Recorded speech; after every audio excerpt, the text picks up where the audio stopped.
What if the mightiest stronghold on the map could collapse, without a single tank smashing its gates? Imagine a city whose name echoed with defiance, a bastion so formidable that even seasoned generals spoke of it in hushed, reverent tones. For generations, Kharkov was more than just a city. It was a legend, a fortress whose reputation conjured images of unbreakable walls, labyrinthine defenses, and desperate block-by-block resistance that would grind down any would-be conqueror. Its defenses were not just measured in meters of concrete or in the length of its minefields, but in the collective psyche of its inhabitants and would-be attackers alike. The myth of Kharkov's impregnability was immortalized by doctrine and myth, promising to bleed dry any force reckless enough to attempt an assault. Yet Kharkov's true defeat did not come by fire or steel. It became a turning point, not in tales of urban carnage, but in the evolution of strategy itself, a demonstration of how battles are sometimes won before soldiers ever fire a shot. The fortifications endured, the bunkers remained intact, and yet the city's destiny was rewritten by an invisible campaign that ignored the old rules of siege warfare. To understand the magnitude of this shift, consider the historical sieges that shaped military thinking. The relentless bombardment of Leningrad during the Second World War, the drawn-out attrition at Stalingrad, or the medieval starvation of Carthage. In every previous era, victory came at a horrific price, paid in blood and rubble. But Kharkov's fate was decided differently. There was no drawn-out bombardment, no months-long attrition, no endless columns of tanks battering against stone. Instead, Kharkov was dismantled by a layered assault: control of information, isolation from reinforcements, relentless psychological pressure, and pinpoint tactical strikes. The defenders, drilled for brute force attacks, suddenly faced a threat that targeted their faith, their networks, and even their own pride. The very myth of Kharkov's invincibility became a trap, one that snapped shut from within, echoing the downfall of other great fortresses in history, such as the seemingly unbreachable Maginot Line, bypassed by maneuver and cunning rather than brute force. Miss this, and you overlook how power is seized in the modern era, not just on battlefields, but in every contest where the stakes are existential. Grasping these new dynamics is not optional. It could mean the difference between being outmaneuvered by unseen forces or mastering the quiet art of decisive victory when everything you value hangs in the balance. Let us pull back the curtain on how Kharkov's legendary defenses became the cracks that brought down the entire fortress. To do so, we must examine, layer by layer, the anatomy of a modern siege and how its lessons resonate far beyond the city itself. To understand how Kharkov's fall rewrote the rules, we need to dissect the new playbook, step by step. Each layer of the operation reveals a fresh lesson in modern power, a lesson that applies not only to generals and politicians, but to anyone who finds themselves defending what they hold dear in a rapidly changing world. For more than a decade, vast resources transformed Kharkov into an icon of resistance, a city believed unbreakable. Its reputation was legendary, built by nearly 10 years of relentless engineering and colossal investment. The myth was not an accident. It was meticulously crafted and fiercely protected, much like the fortresses of old Europe, such as Verdun, whose very existence was meant to deter attack through the sheer audacity of their defenses. Kharkov's defenses were not merely walls or guard posts. They formed a vast, layered ecosystem, designed for survival and attrition, not simply deterrence. Military planners, following doctrines of static warfare, reimagined the city as a dense defensive node, with every street and structure serving a purpose. This echoes the design of cities like Singapore before the Second World War, where planners believed that layers of fortifications could guarantee survival against any foe. Mile after mile of deadly minefields encircled Kharkov, interlocking with webs of reinforced concrete bunkers. Beneath the surface, intricate tunnel networks crisscrossed the city, connecting hidden supply depots, field hospitals, and command posts. Above ground, civilian buildings were reinforced. Apartment blocks bristled with firing points. basements linked together to form clandestine corridors for movement and evacuation. The scope was staggering. On some sectors, the density of mines rivaled or even surpassed the infamous Siegfried Line in Western Europe, where thousands of anti-tank and anti-personnel mines turned the soil itself into a weapon. No detail was overlooked. Entire neighborhoods were laced with demolition charges, ready to be leveled at a moment's notice. Bridges, factories, and major intersections were prepared as lethal traps, each a potential kill zone if the enemy advanced. Every inch of Kharkov was a potential battlefield, every civilian structure a potential stronghold. The psychological effect of such preparations cannot be overstated. Defenders felt invincible, while attackers saw a city that seemed to have weaponized its very geography. Inside this fortress waited more than 75,000 defenders, each one hand-picked, highly motivated, and ideologically committed. These were not just soldiers. They were a force selected to endure, to fight block by block, basement by basement, until the last possible moment. Their leaders were convinced that any attacker would pay a horrific price in blood and time. This echoes the spirit of defenders at places like the Alamo, where outnumbered garrisons were determined to hold out against impossible odds, believing that history would vindicate their sacrifice. Every plan, every structure, every mindset was anchored in the expectation of a direct assault. Western supply lines, railways and highways, were deemed untouchable, believed to be safe from artillery, missiles, or airstrikes. The defenders braced for a classic siege and were certain they could outlast any storm. They prepared for a repeat of the sieges of Grozny or Aleppo, where urban terrain became both shield and sword. Yet this absolute faith in old doctrines concealed a fatal flaw. When your entire strategy is designed for one kind of battle, you may never see the real threat approaching from elsewhere. Their unwavering confidence became a blind spot, a vulnerability more dangerous than any physical breach. The history of warfare is littered with examples. The French army in 1940, with its faith in the Maginot Line, failed to anticipate the German blitzkrieg through the Ardennes. The British at Singapore looked to the sea, only to be outflanked by a landward assault. As Kharkov waited for the thunder of siege guns and the chaos of frontal attacks, a radically different operation was already unfolding, one that would upend every rule and expectation of modern warfare. This was not the first time a fortress fell by unexpected means. Think of Constantinople, whose walls withstood centuries of assault, only to be breached by the application of new technology and cunning. The opening moves were subtle, almost invisible at first, a campaign of disruption and deception targeting the very foundations of Kharkov's strength. Before a single shot was fired, the city's legend began to unravel. In many ways, this mirrored the psychological operations waged during the Gulf War, where information and perception were manipulated to sap the enemy's will to fight before tanks ever rolled. Victory would not come from smashing down walls, but from quietly removing the foundation beneath them. This single insight changed the entire trajectory of the battle. Instead of battering Kharkov's legendary defenses head-on, the Russian general staff made a fateful choice: to outwit, not overpower. This echoes the Sun Tzu principle. The supreme art of war is to subdue the enemy without fighting. A frontal assault would have played directly into the defender's hands, ending in slaughter and stalemate. So, the plan shifted toward operational cunning, making the fortress collapse from within. The secret weapon was not firepower, but information. Total, real-time dominance over the battlefield and its shifting currents.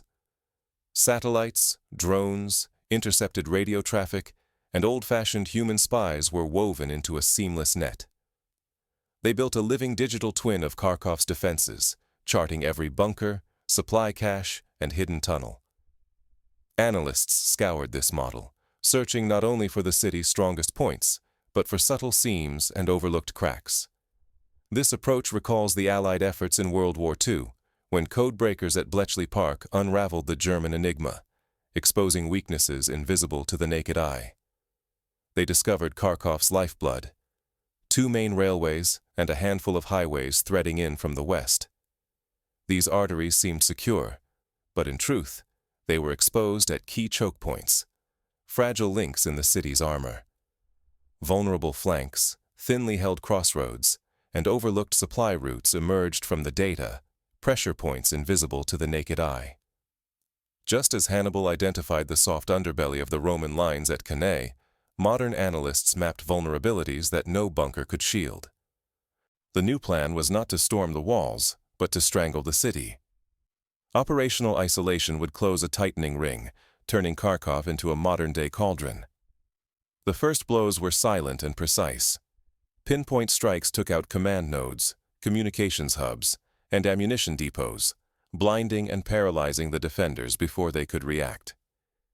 In the Second World War, similar tactics were employed in Operation Uranus, encircling Stalingrad and isolating the German Sixth Army from support.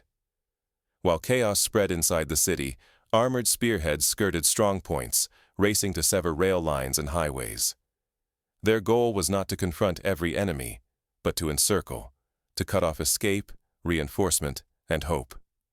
Every move was calculated to sap the defender's will, to make resistance feel futile and inevitable defeat a matter of time. This approach echoes the German blitzkrieg model, where movement and encirclement trumped attrition and static defense. In modern warfare, brute strength is a double-edged sword, often a trap set by the past. The Russians broke the pattern, choosing agility over attrition, patience over spectacle.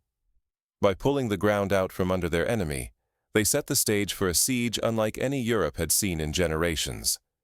It was a masterclass in operational art, reminiscent of the encirclement at Kursk, but executed without the massed armor or the cost in lives. But even the most perfect plan cannot predict how the human spirit will react under siege. As the noose tightened, new risks and new forms of resistance emerged inside Kharkov's walls. History is replete with examples of desperate defenders turning the tide, from the defenders of Leningrad to the stubborn resistance in Sarajevo. Yet, Kharkov's story would unfold differently, shaped by the unique pressures of the 21st century. No supplies, no communications, no hope.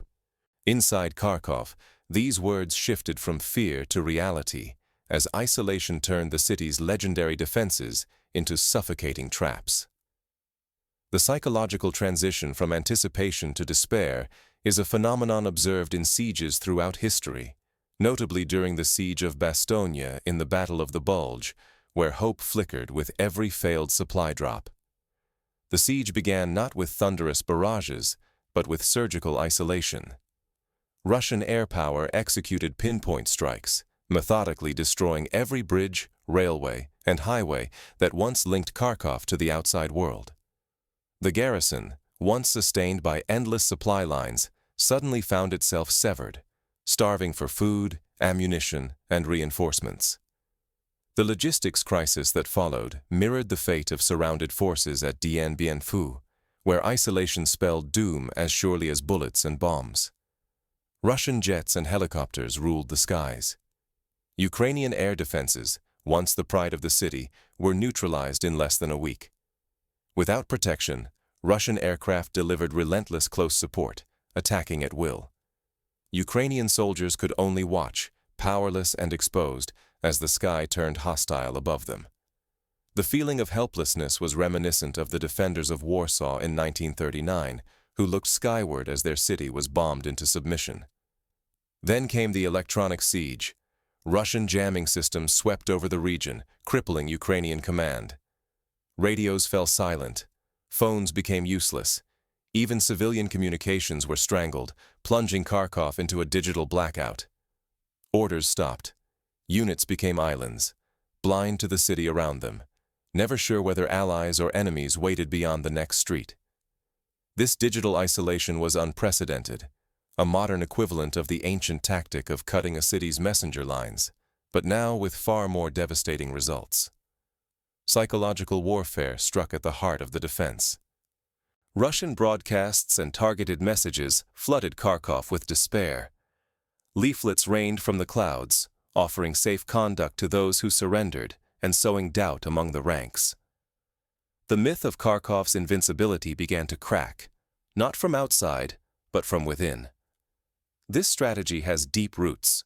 During the Second World War, both Axis and Allied forces dropped leaflets and conducted radio broadcasts to sap enemy morale. But Kharkov's case was uniquely intense, coordinated, and relentless. Fortifications that had stood for decades now became cages. Concrete bunkers trapped defenders with no chance of retreat.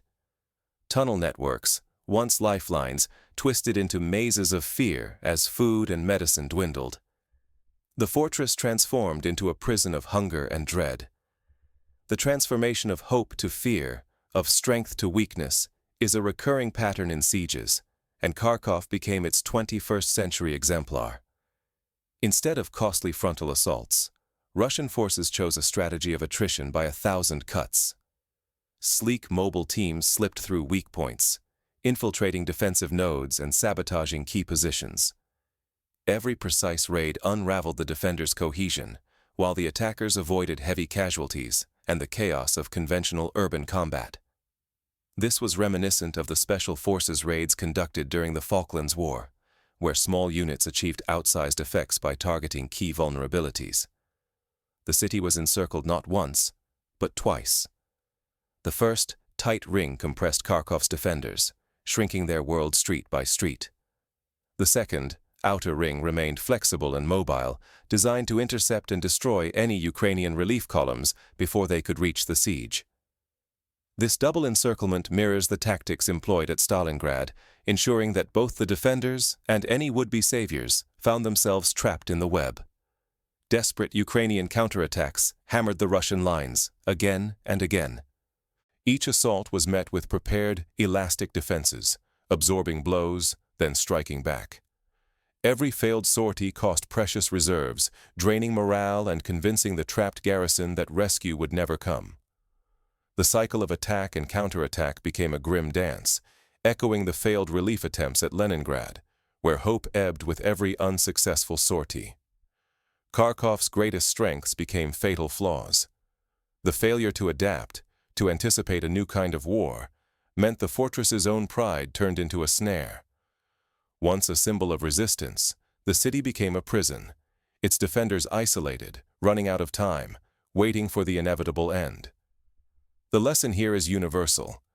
Inflexibility invites disaster, and the belief in one's own myth can hasten one's downfall. With Kharkov's fate sealed, the world watched as the paradigm of siege warfare shifted before their eyes. The lessons from this operation would echo far beyond Ukraine's borders, forcing every strategist to rethink what true strength means. Military academies across the globe began rewriting curricula, incorporating the Kharkov model into their doctrines, much as the lessons of Blitzkrieg reshaped post-war strategy in the West. Sometimes the greatest weapon is restraint. Kharkov did not collapse beneath fire and rubble, but under the weight of a strategy so calculated and overwhelming that resistance became moot. The city's defenders faced not annihilation, but a choice so clear it rendered courage irrelevant. The very absence of destruction became a psychological blow. Defenders had prepared for martyrdom, but were left with only surrender. Russian forces orchestrated surrender on a scale rarely seen, merging military precision with a calculated humanitarian message. Safe corridors were announced and actively protected. Concrete assurances were given to those willing to lay down arms. Suddenly, both soldiers and civilians saw a path not just to survive, but to do so with dignity. This echoes the conditional surrenders seen in the closing days of the Second World War, where the preservation of life and infrastructure became paramount. This was no accidental mercy. By rejecting the lure of a classic frontal assault, Russian command preserved Kharkov's infrastructure and spared thousands of civilian lives. The city, long braced for block-by-block slaughter, instead faced a siege where no bombs fell and no monuments crumbled. Centuries of doctrine were upended in a single operation. The contrast with the devastation of cities like Dresden or Grozny could not have been more stark. The psychological effect was profound. Kharkov, once a bastion of Ukrainian pride, did not fall in a blaze of heroic last stands. It unraveled silently from within as defenders realized the fight was lost before it began. For Ukraine, this was not just a military defeat. It was the shattering of a powerful myth. Hope fractured, and morale faltered far beyond the city's battered walls. The echoes of this defeat rippled through the country, sowing doubt in other garrisons and shifting the broader strategic calculus. What truly distinguished this campaign was its meticulous coordination across every domain. Information warfare spread confusion and doubt, undermining the will to fight. Electronic warfare blinded and isolated communication. Air and ground units moved with seamless timing, each step reinforcing the next. There was no single crushing blow, but a relentless symphony of pressure that left no room for escape. This orchestration was reminiscent of the US-led coalition in the First Gulf War, where air, land, sea, and cyber domains were synchronized to achieve overwhelming effect. This approach became known as the Kharkov's model. It demonstrated that adaptability, unity of effort, and information supremacy can overpower even the most entrenched resistance. In this new era of conflict, cleverness and coordination can outmatch brute force, and those who cling to old ways risk devastating loss. The lessons quickly found their way into military journals, corporate boardrooms, and even political strategy sessions, as leaders sought to adapt to a world where information and adaptability were the ultimate force multipliers. The lesson here reaches far beyond the battlefield. In war, business, or everyday life, the advantage now favors those who challenge assumptions, see the whole board, and win without wasteful destruction. Ignore these realities, and you risk being overtaken by your rivals, by events, or by the very change you failed to anticipate. Consider the fate of companies like Kodak or Blockbuster, whose faith in old models led to their obsolescence. The story of Kharkov is a reminder that adaptability is survival. So, what does Kharkov's fall reveal about the future of conflict? And how might we equip ourselves for the next battle, where the rules are changing before our eyes? The answer lies in embracing the lessons of adaptability, coordination, and information dominance. Qualities prized as much in the boardroom as on the battlefield. To understand what comes next, we must examine how the Kharkov model is reshaping the strategies and mindsets of those who witnessed it. The implications reach far beyond a single city. Already, militaries around the world are investing in electronic warfare, cyber capabilities, and rapid analysis tools to replicate the success of Kharkov's siege. At the same time, organizations in every field are asking themselves, where are our blind spots? What are the myths we cling to, and how might they become snares in times of crisis? Kharkov's legend ended not with a roar, but with a breath, a closing note almost too quiet for the world to hear. The city, revered for generations as a fortress no storm could breach, did not fall to the thunder of artillery or the red tide of infantry. Instead, it unraveled in silence, as if the walls themselves forgot what they were built to withstand. This is the paradox of the modern era. Sometimes, the greatest upheavals come not with a bang, but with a whisper.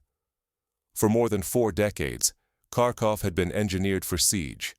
Trenches snaked for miles, minefields layered like scales, and concrete bunkers rose from the earth, daring any enemy to try their luck. Its defenders believed in the myth as much as the mortar. They trusted that strength and doctrine would hold, that no one could outlast their resolve. But in the end, they faced not the onslaught they expected, but a campaign that slipped past their senses. A war fought in the shadows, by whispers and wires, not bayonets and bombs. This recalls the fate of the French at Dien Bien Phu, who built elaborate defenses only to be outmaneuvered by an enemy who rewrote the rules of engagement. Russian commanders saw what others missed. They refused to play the part assigned to them by Kharkov's architects.